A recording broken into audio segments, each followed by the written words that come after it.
bloque para hacer un poco de análisis, ¿no? Para bajar un poquitito y hacer un análisis de las generaciones, ¿no? Hemos conocido la generación X, los millennials, los baby boomers, entre otros, ¿no? Y ahora tenemos que hablar de la generación C, o la generación COVID, no por, obviamente, mencionar que son los provocadores del coronavirus, sino justamente por estos tiempos que estamos viviendo. Y por eso queremos hablar con Alejandro Schuchman, que es psicólogo especialista en familias y orientación a padres. ¿Cómo te va, Alejandro? Buenas tardes. ¿Qué tal, Javier? Andrea, un gusto. ¿Cómo va? Bueno, tenemos que agregar una generación más, ¿no es cierto? Lo vamos a ver con el tiempo. O sea, es que yo estoy más que intrigado de qué pasará con la salud mental de los niños que han empezado a conocer el mundo en el contexto de la pandemia, de los adolescentes que están terminando su colegio secundario y empezando la universidad con barbijo, y también de muchos adultos jóvenes, la generación de 30, 40, 50 años, que está maniobrando con una cantidad de estímulos mucho más grande de lo que pueden manejar. Sí. Yo espero que esta pandemia vaya despejándose, como está empezando a pasar en algunos lugares del mundo, dentro de algunos meses ya, pero no hay ninguna duda que todo lo que estamos viviendo alguna marca va a dejar. Yo espero que salgamos mejorados de esto. Yo no quisiera volver al 2019, porque el 2019 la verdad que el mundo a mí no me convencía demasiado, ¿no? Y quién soy yo para decirlo, pero digo, quizás vayamos a un mundo un poco más empático, quizás aprendamos algo de todo esto, pero va a haber que trabajar y mucho, y los efectos los vamos a ir viendo a medida que pasen los meses y el tiempo, ¿no? ¿Qué pasará en la cabecita de estos niños que están creciendo con un enemigo externo, un virus del que nada se sabía, ahora se sabe un poco más, en esta situación apocalíptica en primera instancia de ciencia ficción? Lo que pasará con esas cabecitas lo podremos ir viendo a medida que pasen los meses y los años y veamos qué quedó de todo esto, que hoy es una incertidumbre y nos sorprende totalmente día a día. Hoy hablaba con una amiga que tuvo COVID y no estuvo internada y no estuvo intubada, y me decía cómo le ha cambiado la vida a ella, una mujer de 40 años, una gran amiga, le mando un abrazo a Mariana. Perdió el gusto, perdió los patos, todavía no lo recupera y le está cambiando la vida y no sabe cuándo volverá nutricionista ella. Sí. Yo te estaba leyendo, ¿no? en estos días, y una de las cosas que has mencionado hace algunos momentos nada más es el tema de esta generación, volviendo al tema de la generación C, los chicos. Es una generación en que ha perdido, por ejemplo, yo siempre reparo en estas cosas, ¿no? El brazo de afecto entre amigos, ¿no es cierto? Los cumpleaños, el festejo de cumpleaños, las reuniones grandes familiares inclusive también, ¿no es cierto? Es decir, y además, bueno, lo que decías vos, el aislamiento, el uso del tapaboca, los cuidados en la higiene. El miedo. El miedo, exactamente también, ¿no? Una generación que, ¿vos no creés que va a tener, o puede llegar a tener algún problema en el futuro? A ver, si esto se extendiera, obviamente en estos años los festejos han tenido que ver con lo posible, con la creatividad.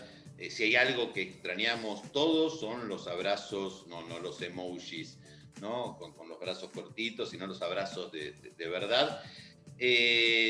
Quizás aquellos niños que entran al mundo en este contexto y que ya tenían de antes, porque hay un montón de cosas que pasaban de antes, una relación muy intensa, ahí veo las imágenes que van poniendo, son chicos conectados a pantallas y demás. Esto ya venía de antes del COVID, se ha intensificado, ¿no? Y el gran trabajo de los adultos, Javier, Andrea, es que los chicos no pierdan la conexión con el mundo real, y el mundo real no tiene que ver con los monitores. Entonces, les pido a los padres en tiempos de pandemia, sobre todo, que limiten el uso de la tecnología en los chicos, más allá de lo imprescindible, que aunque sea en familia, en los grupos que por el contexto epidemiológico sea posible, haya momentos de encuentro, de mirarse a los ojos, de ver cómo está cada uno, de jugar como jugábamos antes, cuando éramos chicos nosotros, porque si no, esto sí, pero no tanto por el COVID, porque el COVID será un par de años y pasará, sino por la dificultad que implica ser puro pantalla, Claro. porque la conexión real con el otro pasa por las palabras y no pasa por los bytes o por la conectividad. Ahí es donde tenemos que tallar y mucho los adultos, antes de la pandemia y mucho más ahora, y predicando con el ejemplo. Esto es clave. Que los hijos vean que somos nosotros los que alentamos la conexión, lo que yo llamo un mundo de ojos brillantes. Miremos a los hijos a los ojos y dejemos nosotros nuestros monitores, que también los adultos estamos complicados, para que pueda haber una conexión de mirada a mirada con nuestros chicos para ver realmente qué es lo que están sintiendo, porque los ojos son el monitor que nos dicen absolutamente la verdad. Tal cual. Claro, y además hay otra cosa que me parece que sucede, que lo has mencionado, que los padres de esos chicos o de esos adolescentes también están, digamos, maniobrando con este COVID, con esta cosa que decís que es de ciencia ficción, porque para mí lo primero que me pasa por la cabeza, que si tengo que explicarlo, para mí es una película de ciencia ficción. No tengo otra manera de explicarlo, más allá de lo pragmático, ¿no? Pero digo, me parece que también necesitan herramientas los papás.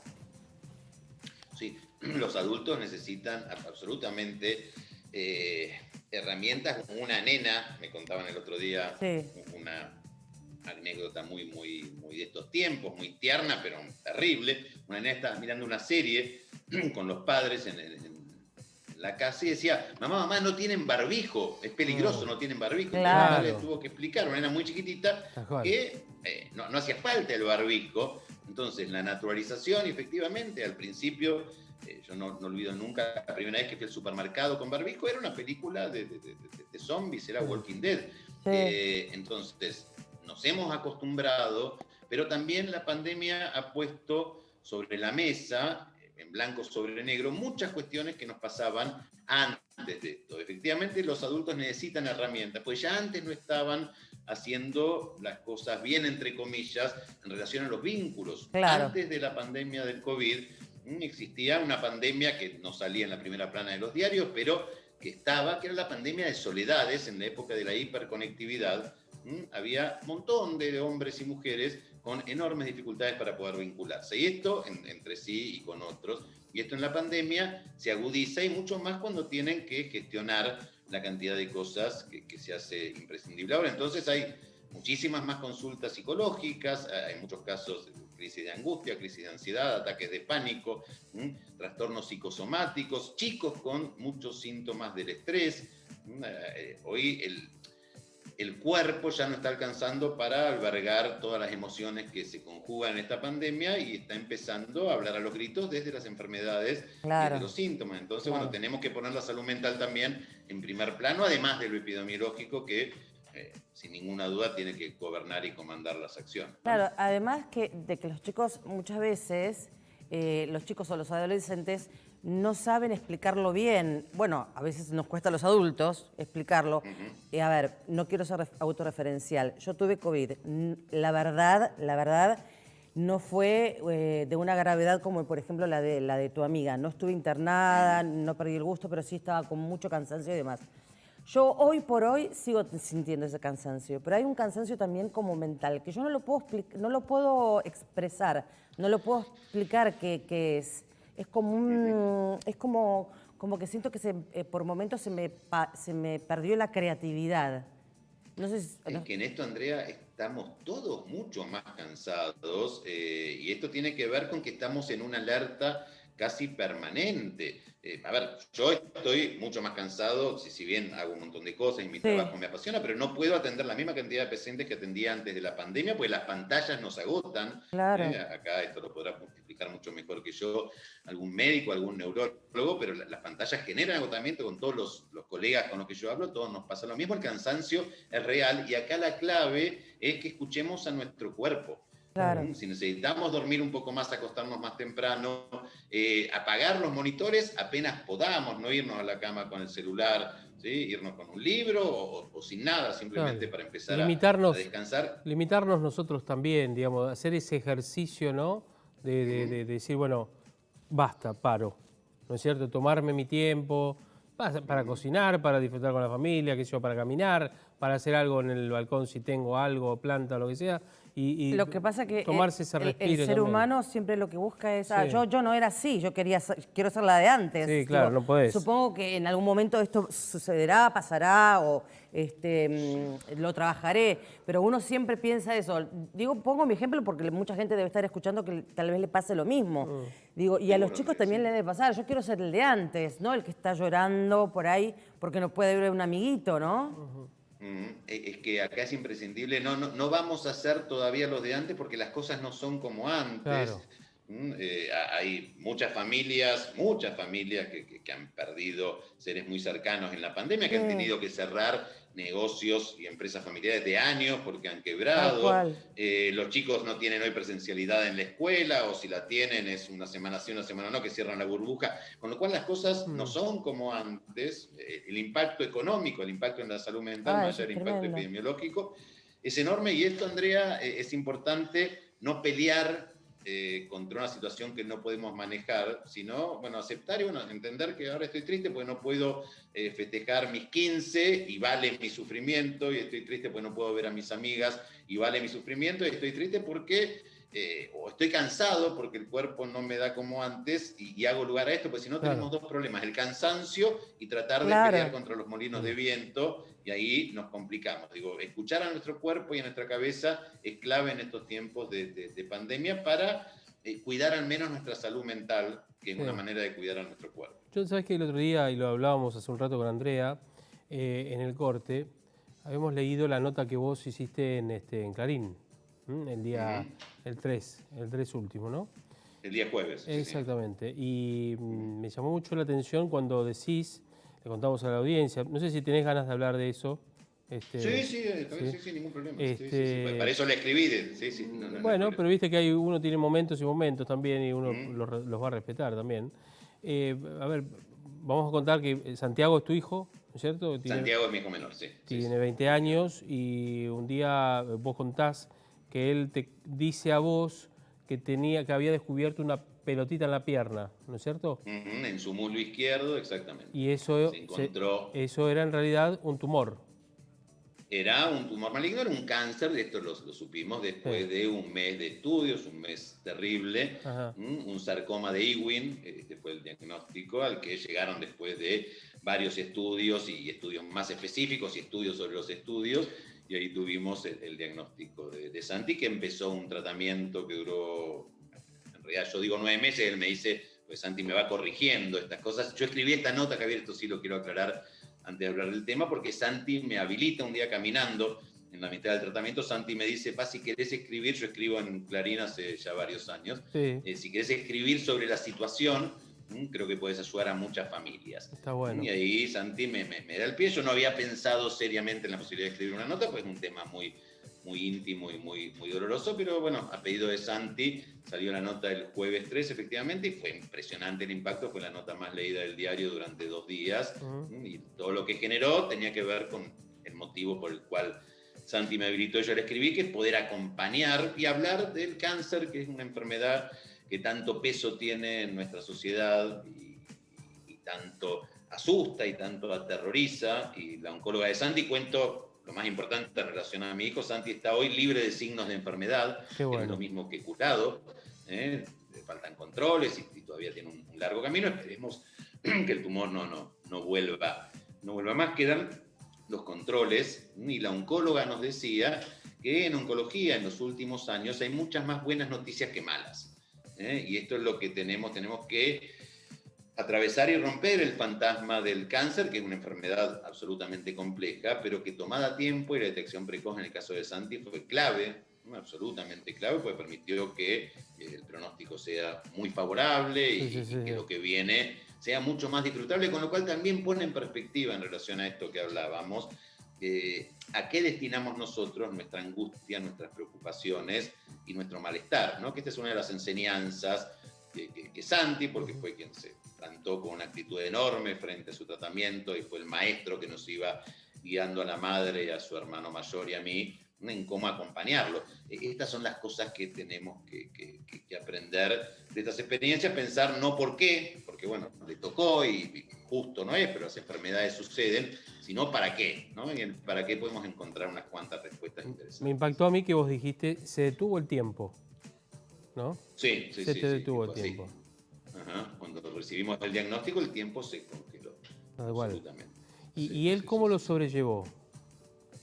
Santi, muy bien, con momentos de tristeza al principio, pero no se quejaba, ¿sí? Soportó 30 sesiones de quimioterapia, la cirugía del tumor, que lo pudieron sacar. El tumor, vuelvo a decir, era muy chiquitito, se lo encontró porque es muy pendiente de su cuerpo y muy deportista, si no quizás hubiera pasado desapercibido y el pronóstico hubiera sido otro.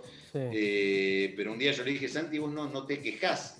Me dice, ¿para qué gano con quejarme? ¿No? Y esta fue la actitud de Santi, muy sabio, muy sabio.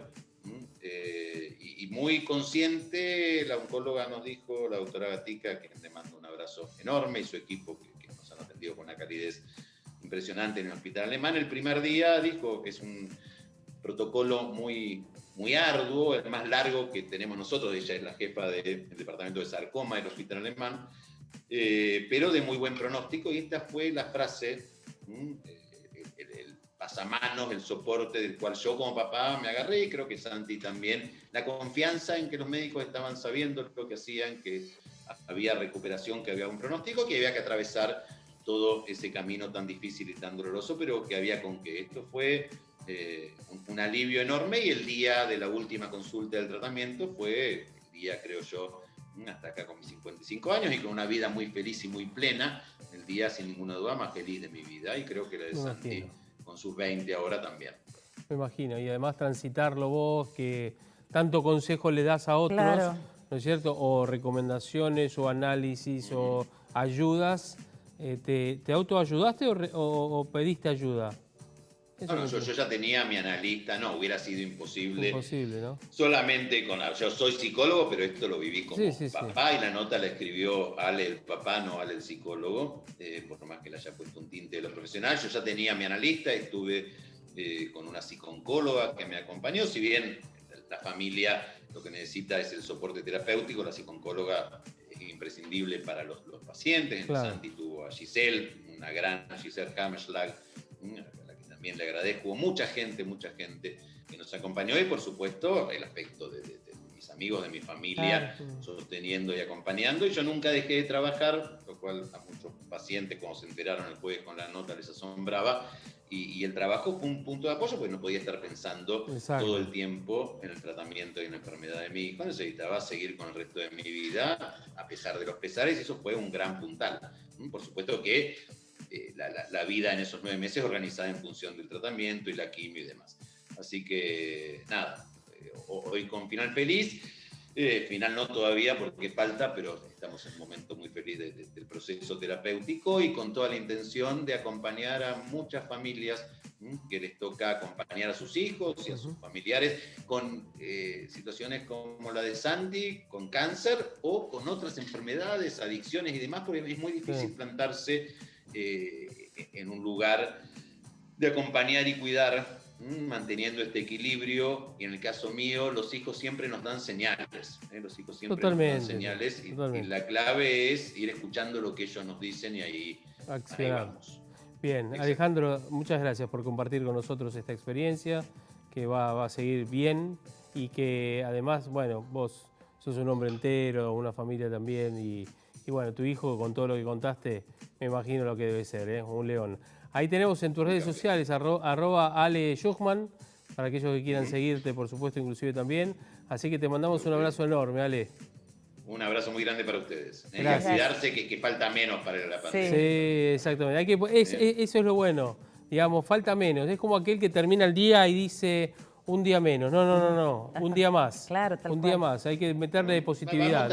Vamos tachando. Exactamente. Bueno, Alejandro, abrazo. Gracias. Un abrazo grande. Un placer. Alejandro Schuchmann, hablando con nosotros también, y su experiencia también con su hijo Santiago, muy interesante también, ¿no? Vida, ¿no? Se sale, se puede, gracias, un abrazo. Hay que tener fuerza, ¿sí? Y buscar ayuda. Totalmente. Eso es importante, más allá de la ayuda médica, ¿no? Buscar ayuda para poder ayudarte, y de esa manera ayudar al otro, que lo necesita. Claro, ¿sí, y no? estar muy atentos a esto que decía él, ¿no? Que lo dicen muchos especialistas, que bueno, no lo voy a decir exactamente, digamos, con las palabras, porque no soy psicóloga ni tampoco científica, pero que es un tema, el tema de las secuelas psicológicas, entonces hay que estar muy atentos, como decías vos, y pedir ayuda, porque va a ser un tema. Exactamente. Va a ser un tema. Bueno, ¿nos vamos a la pausa? Una nueva pausa, la última creo, ¿no? Y ya volvemos. Ah, no sabes. Yo igual me quedo hasta las 8. No, no te pongas mal. Sí, sabemos. No te pongas mal.